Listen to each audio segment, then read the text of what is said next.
everyone, my name is Andrew Lunny. I work at Adobe on the PhoneGap Build team. Has anyone here heard of PhoneGap? Cool. People use PhoneGap at all? Awesome. Cool. So I won't spend a lot of time on this talk on PhoneGap itself, but it's good grounding for you guys to have. So yeah, my job title is computer scientist. I worked at Adobe Software, which was where we developed the PhoneGap framework for about 4 years. And then last year we were acquired by Adobe. So I moved down here with a bunch of the team. I'm also an author of a book about PhoneGap that is now completely out of date from the title on down, but you may still get some value from it. So that's that. On a day-to-day basis, I work on PhoneGap Build web service. It allows you to upload your code to our servers, and we handle all the native SDKs, and we build your app for 6 different mobile platforms: iOS, Android, Windows Phone 7, BlackBerry, WebOS, and Symbian. That's kind of the pitch, but actually there are still quite a lot of problems with it, and it's very much in beta right now. But it's open for anyone to sign up. Just out of curiosity, has anyone used PhoneGap Build at all? A few people, cool. So PhoneGap, as you may know, is for building cross-platform native mobile apps using HTML5. So you write HTML5, CSS, and JavaScript, and that handles all of the runtime behavior of your app for different platforms. And this talk is going to be about what mobile apps actually are and some of the considerations you should take into account when designing and developing a mobile app. So one thing to note is that PhoneGap apps are cross-platform native apps. And that seems a bit like a contradiction in terms. Because when you think of native apps, you think of different frameworks and different SDKs for each platform. So on iOS, of course, you have Objective-C and the Cocoa Touch framework. On Android, you have the Dalvik VM and their flavor of Java. On Blackberries, you have, on some Blackberries, it's J2ME. I think it's Java 6 on the newer Blackberries, but it's its own SDK, its own framework. If you're developing for Windows Phone, you have C# and the .NET runtime and so on and so forth. But with PhoneGap, you're actually developing these native apps with HTML5. And this is an HTML5 conference, and I'm sure we're all web developers. We're all big fans of HTML5. So you might expect this talk to go in the direction of native against HTML5. And obviously, I'm the guy from Adobe. I'm the guy from PhoneGap. I'm not going to be on the side of native apps. But actually, I don't think this is a real problem that you should focus on too much. Because ultimately, your app shouldn't be defined by the runtime, whether it is a native app using Cocoa Touch or whatever, or whether it's HTML5. That's probably not the most important problem your app is solving, and it's probably not the problem you should have in the forefront of your mind. So if we can try and make a different distinction with what people mean when they say native against HTML5, what they're really talking about is whether your app's a good citizen of the platform or whether it comes off as kind of a tourist that doesn't really belong there. So when we think of citizens, we think of people or institutions that are responsible, that are considerate and knowledgeable. So if you think of the apps that you enjoy and that you use the most, they tend to take into account the conventions of the platform, they tend to be aware of how they interact with other apps, and they tend to know about their usage. Whereas if you think about what the associations you might have with a tourist, you think it's something that's crass and self-serving and ignorant, an app that probably doesn't take much care for the user interface or the conventions of the platform and kind of just does its own thing. Or to be a bit more concise, you could call it non-jerks and jerks. And nobody wants your app to be a jerk, right? So there's a developer called Alex Payne wrote a really great blog post called Shortchanging Your Business with User-Hostile Platforms. And that's kind of, it's written about Adobe Air, but he makes it explicit it applies To his mind, for frameworks like PhoneGap and Appcelerator and so on and so forth, I have a few links, and I'll have them all collected at the end of the talk if anyone's interested. And Alex's post is about why, as a developer, you shouldn't use a cross-platform framework. You should learn a native SDK. And he describes cross-platform Adobe Air apps in particular as the gray mystery meat of client-side software, saying they're slow, ugly, inconsistent, and awkward. And his point is that these apps just ain't right, and people can tell. I'm not really going to do a rebuttal right away, but just as a quick aside, what do people think is the most popular hybrid app on iOS? Try to ignore that I took that screenshot of my phone at 12:27 a.m. But does anyone know which of those apps? Sorry? I think the Maps app is native. I'm not sure. Facebook would be up there, yeah. Instapaper is another one that's a hybrid app. The one I was actually thinking of, which came as a bit of a surprise to me, is the App Store app, which is actually all the user interface for the App Store is implemented in HTML, CSS, and JavaScript. They just use native for the kind of toolbars at the top and the bottom. So if it's good enough for Apple, then it's probably good enough for most other people. Anyway, that's my side. Back to Alex's post. Only one in a pile of the resulting applications that he says you would make with Adobe Air or that you would make with PhoneGap or a similar cross-platform framework might even begin to pass for native. So that's an interesting point. And the question we want to say is, how do you pass for native? Why should you pass for native? And what does that even mean for an app to pass as native? So we go back to Alex's post. Here are the things he says about Adobe Air apps and cross-platform apps. They're slow, they're inconsistent, they're ugly. Using my term, they're kind of tourists to the platform, and they're awkward. And his term is their mystery meat. And his kind of implied contrast is with native apps, which, just look at the opposite of each of those terms. Native apps are fast, native apps are consistent, native apps are pretty, native apps are kind of citizens, and native apps are elegant. I couldn't really think of what the opposite of mystery meat was. The closest was obvious vegetables, but I don't know if that really works. So how do we get to this point where we make fast, consistent, elegant, pretty apps? I think at this point we all know that using a native SDK is not sufficient. We've all downloaded apps from the App Store that use Cocoa Touch and are still kind of crappy and not good. I think we also know that using native APIs, whether through the SDK itself or through something like PhoneGap, is not quite enough. You can't just take a web app and throw in a call to check the accelerometer or to access the camera. That's not going to make a great app. The way you make a compelling app, something that's kind of a real citizen of the platform, is to have the right kind of principles that you should keep in mind. And so obviously the question I'm going to try to answer is, how can your app be one of these elegant citizens of the platform? And I'll direct you to another blog post. This one I agree with a bit more. It's written by Tim Bray, who's a developer advocate, I believe, for the Android team at Google, and also a long-time XML, HTTP standards guy. And he talks about three rules for mobile software. And this is a really great post that you should look at after my talk.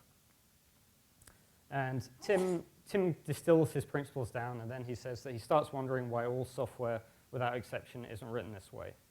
And maybe for some cases you wouldn't want all software to be written according to his principles, but certainly for mobile apps, whether they're natively implemented, whether they're actually web apps deployed through a browser, or whether they're a hybrid like PhoneGap, then they're things you should take into consideration. And Tim's rules are that your app should be crash-only, that it should be loosely coupled with other applications, and that it should remove decoration. And I think that's maybe not the clearest way of phrasing it, so I'll rephrase it in a minute. So the principles that I think are behind these rules, I kind of said this before, but they apply equally well in my mind to web apps, to native apps, and to hybrid apps. And stated a bit more imperatively, death is certain. That's a nice thought for your Wednesday morning. You're not alone, and you should stop doing so much. Warning, my slides aren't going to have actual code you can copy and paste into your app. I'll have some more hands-on sessions tomorrow if anyone's interested, but this is more an idea of where we should be taking something like PhoneGap. So death is certain. What does this mean? Your app basically has a very different life cycle than a web app on a desktop browser. If you load an app in Chrome on your laptop, then it's basically going to keep running as long as that tab in your laptop is. But in a mobile context, your app can be killed by the OS at any time. It can be interrupted by a by a phone call or a notification or something like that. You can have the network drop out, which is obviously a lot more common on a mobile device than on a desktop computer. And these actually apply to web apps deployed through the browser as well. So mobile Safari, if your app does too much stuff, can just kill the tab. It can also, if you have it in the background, kill it when it needs more memory. So these constraints you just have to be aware of when you're building a mobile app. So what lessons can you take from this? The first is that PhoneGap fires this event called device ready that basically means all the APIs are ready for you to use. So you shouldn't do lots of expensive things as soon as this happens, because your app could be starting up lots of different times whenever the user uses it. So you just want to do a minimal startup, get the app up and running as quickly as possible, and go from there. Similarly to the device ready, PhoneGap also fires lifecycle events. And this is another thing that's really key for making your app feel like it belongs on the platform. Is when your app is paused because the user switches an app or because the app is interrupted or any other reason, you really want to save the state of the app right away. And then as soon as that resume event fires and your app is alive again, you want to go back from that. And I'll leave the implementation of save app state and resume app state to you guys. And then the other events PhoneGap fires that you should really consider are the offline and online events. In this case, it's just saving it to a variable, but basically you want to make sure that any time that network status changes, you take appropriate action. And you should always, anytime anything happens in your app, you should save the state, save it locally, replicate it back to a server. You always want to make sure, you always have to manage the state explicitly yourself rather than leaving it to the OS or leaving it to the framework. And this kind of applies, again, whether it's a web app, whether it's a hybrid app, or whether it's a native app. You've always got to be aware of those lifecycle constraints. So the next principle is that you're not alone and that you shouldn't consider your app to be kind of an island on its own. So most mobile apps are basically listen buttons and then data. And this is okay. So you have a Twitter app and it has a list of tweets, and then you have some buttons to write a new tweet and so on and so forth. What makes a mobile app good is that you take your listen buttons and your data and you link them to the world. So you upload them to other services, you share data between services, you share data between apps. This is really the value proposition of a lot of mobile apps. And you need to consider what the communication mechanisms are for the platform you're targeting. And this is something where there isn't standardization just yet. On the web, you have, whether it's hyperlinks or something like a third-party JavaScript file you might use, and that allows you to link to other websites. On Android, you have the system of intents, which are probably the best thing about the Android OS, is that you can register your app to receive a certain kind of content, and then you can send intents asking for other kinds of content, and then any app that's registered to handle that specific kind of content the user can choose whichever one they want. iOS isn't quite as nice as that because it's iOS is much more tightly coupled between apps you want to link between.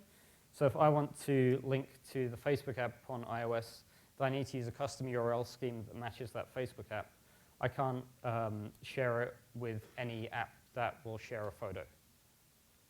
I think the future really is web intents, which is, I'll have a link to that in a second.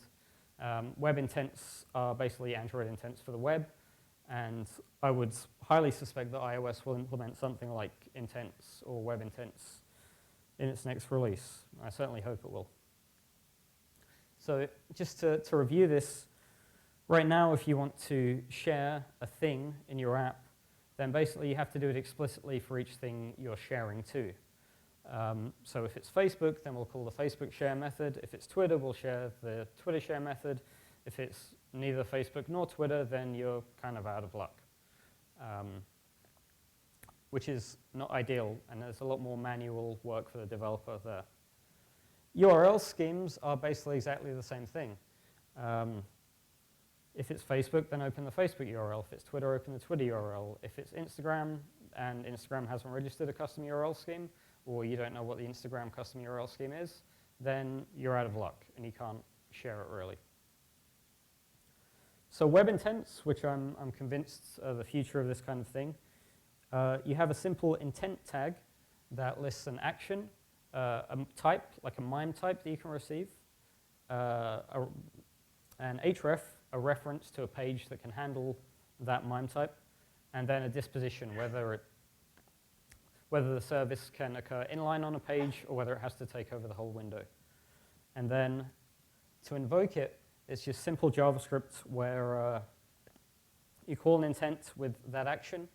You say the type of data that you have and a URL, or, well, this URL is not important. The URL is just the data that gets passed to the intent. And then you call this start activity function, give it the intent, and then that'll present the user with a choice of any services they've got that can handle, in this case, sharing text URI lists. So I believe web intents are just starting to be implemented in some builds of Firefox. They're still a long way away on mobile, but I'm pretty sure that's where the future is with communicating between apps and services. Then the third principle I'd like to bring up is to stop doing so much. And there was a pretty great tweet I saw about this the other day. I don't know if you guys know the old joke, some people, when confronted with a problem, think of using a regular expression. Now they have two problems. This is a twist on it. Some people think they'll solve their problem, but the void is inescapable and our short lives are meaningless. So maybe you don't need to solve all the problems right away. And another link that kind of illustrates a bit of this is a long thread that was on the PhoneGap mailing list talking about going native. And some guy had built an app using PhoneGap, and then at a late stage he'd run into performance issues, and he'd ended up rewriting his code in Objective-C. And what he was basically saying was he got pretty far along, and then ultimately there were these performance issues, and he had to debug WebKit, and he had all this CSS, he had all this JavaScript, he had all this HTML, and it was, picking a needle from a haystack, trying to find out what the performance problem is. And somebody else who had similar concerns mentioned that he was able to get rid of most of his code. And he used, in this case, the Zepto library, which is kind of a minimalist version of jQuery. It's a lot less code. It differs a lot more to the capabilities of the runtime engine. And then that basically meant he had less code in his app, which meant there were less things being done, which meant WebKit wasn't being taxed as much, which meant the app was performing better. And I guess the point I'd like to make about this is you should consider when you're building an app how much boilerplate you really need. If you really need to have a scrolling library and a UI library and an MVC library and the HTML5 mobile boilerplate and so on and so forth. You get a lot from browsers nowadays, and if you can take advantage of something that's in the browser rather than using a separate JavaScript library, then things will be better for you in your life. So here's a simple kind of, again, this is kind of pseudocode, kind of the right sort of thing, but in WebKit you have this, well, in most modern browsers, you have this query selector all that does most of what you would expect from the $ function in jQuery. So you give query selector all a CSS selector. It searches through the document, finds all the DOM nodes that match that selector, and returns them back to you. You can add, in this case, I'm not sure how robust this code is, but you can alias add event listener, and then you have your own mini jQuery at the bottom. So you can bind to a touch start event, as simple as that. The way Tim Bray in his post phrases it is that you should avoid decoration. And if you look at, in this case, we've got the mail app on iOS and the calendar app on iOS. I would have had Android apps, but it's a real bitch to get a screenshot off of Android. And you can see on these apps they're doing very little. It's a list, it's a couple of buttons, and a couple of panes. And really, your app is not going to be used more than the mail app. Your app is not going to be used more than the calendar app. Try and do as little as possible. And the solution in a lot of ways is that instead of building one app that does everything you want, you should build lots of apps and use something like intents or URL schemes to communicate between the apps. Also, you should get the T-Pain app. That's really cool.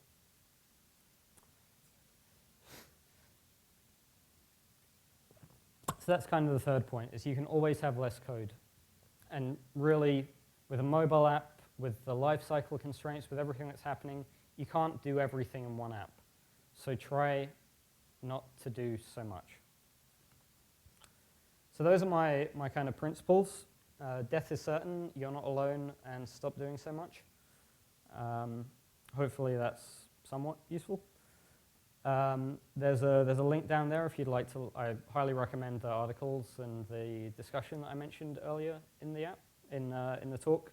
And I'll post this link on Twitter as well if you don't get it right now. PhoneGap Build is there at build.phonegap.com, and yeah.